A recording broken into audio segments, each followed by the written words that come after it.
Hey everyone, I just wanted to make a quick video to answer some questions and some things that people ask us quite a bit about having kids on the road. So I thought this would be fun to just sit down for a few minutes and answer some of those frequently asked questions about having a family in an RV and our lifestyle of traveling. I think I have to start with the fact that pretty much everyone asks, is it hard? And that was something that, obviously I was concerned about. Is it going to be hard? Is it going to be difficult to have the boys in the RV? So I have to say overwhelmingly, no, it is not hard.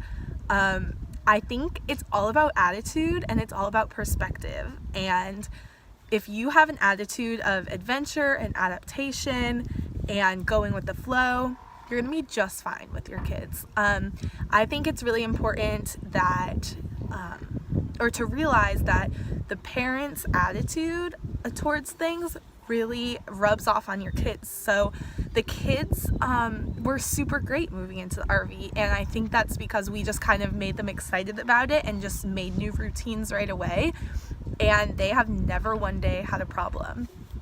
Another thing that I get asked a lot is, do the kids miss home or do they miss having a home? And again, never once, not even one time, has one of the kids asked about when are we going home, or have they asked about where's our house, or why don't we live in our house anymore. We've never had them ask that.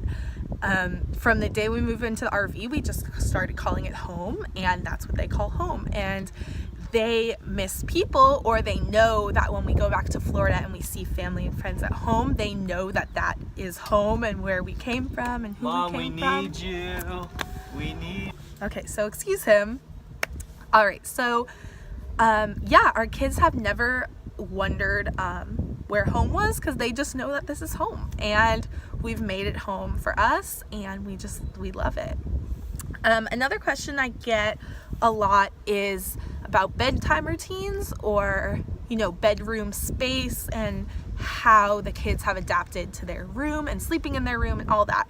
And I do have to say, this is probably the part that has been the hardest, even though I don't see it as hard. It's just been the thing that is not as I expected it to be. So we did a lot of research on RVs to find one that would work well for us, and we thought we needed a bedroom that had a closed door for the boys, that had enough space for them both to sleep in there.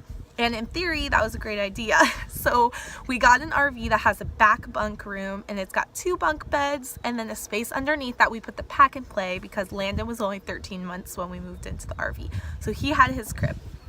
And from night one, Rylan chose to sleep on the couch, and he has slept on the couch ever since. And I mean, that might bother some people, that might frustrate people that they don't have a space of their own, but he sleeps through everything. So he'll fall asleep on the couch, and that's that. He doesn't get in our way, we don't get in his way. We can still, finish cooking dinner. I can do the dishes, I can clean the floors, I can do whatever in the living room and kitchen area of the RV, and it doesn't bother him. So that's just the type of kid he is, and we've made it work for us. I'm happy if a sleeping child is happening in the RV. So to me, it doesn't matter. I'm fine with it. The thing that's funny is that Landon still used that back room with his pack and play. Well, he's about to turn 2. He no longer wants to stay in the pack and play. So now he is also sleeping on the couch with Rylan, but that's not big enough as just the regular couch. So we pull it out every night into the pull-out couch, and that's where they sleep. So we laugh that we have a bedroom for them that doesn't get used, but it does get used for storage, and they play in it.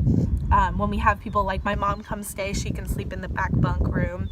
So it works for us, but it is kind of funny. So if you're someone who's very strict on bedtime routines, it might be a little bit harder in the RV. But also, if you have kids that are great at sleeping on the bunk beds, then they'll probably do fine too. So it's all about adaptation, and I think that is the most important thing to realize when you're a mom in an RV.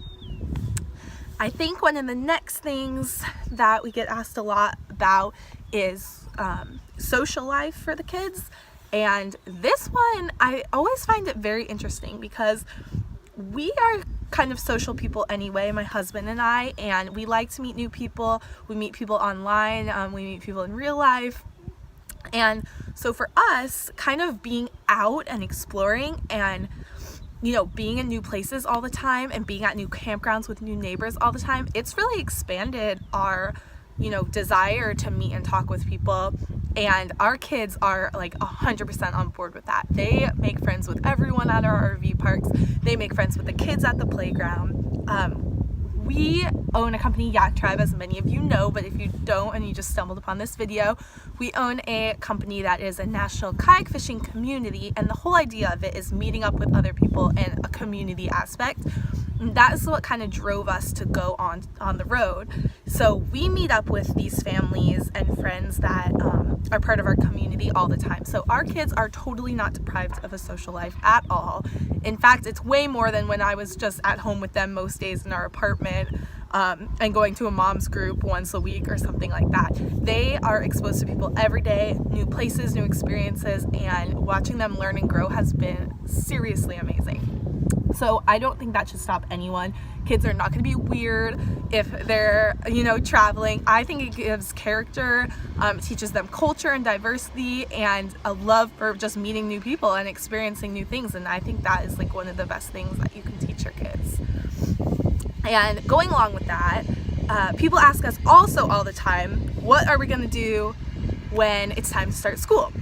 So as you can kind of tell from our lifestyle, I am a huge believer in our lifestyle kind of molding what school choices we'll give our kids rather than letting our kids going to school mold our lifestyle. So basically, where we're at when Rylan is 5 years old and ready for kindergarten and what we're doing will depend on what he does for school.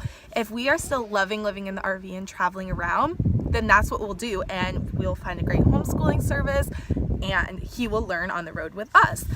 But if, say, we find a great community and we settle down and we find a house and we love the school district, then he'll go to school. But we are gonna, you know, live our lives as a family, growing our business, growing our community, and doing the things we love, and school will fit into that however it falls. I know some people might think that's crazy because some people are very, you know, I want my kid to be in the best school at the best school district, which obviously I want my kids to have great schooling, but with technology nowadays, I believe that can happen from anywhere.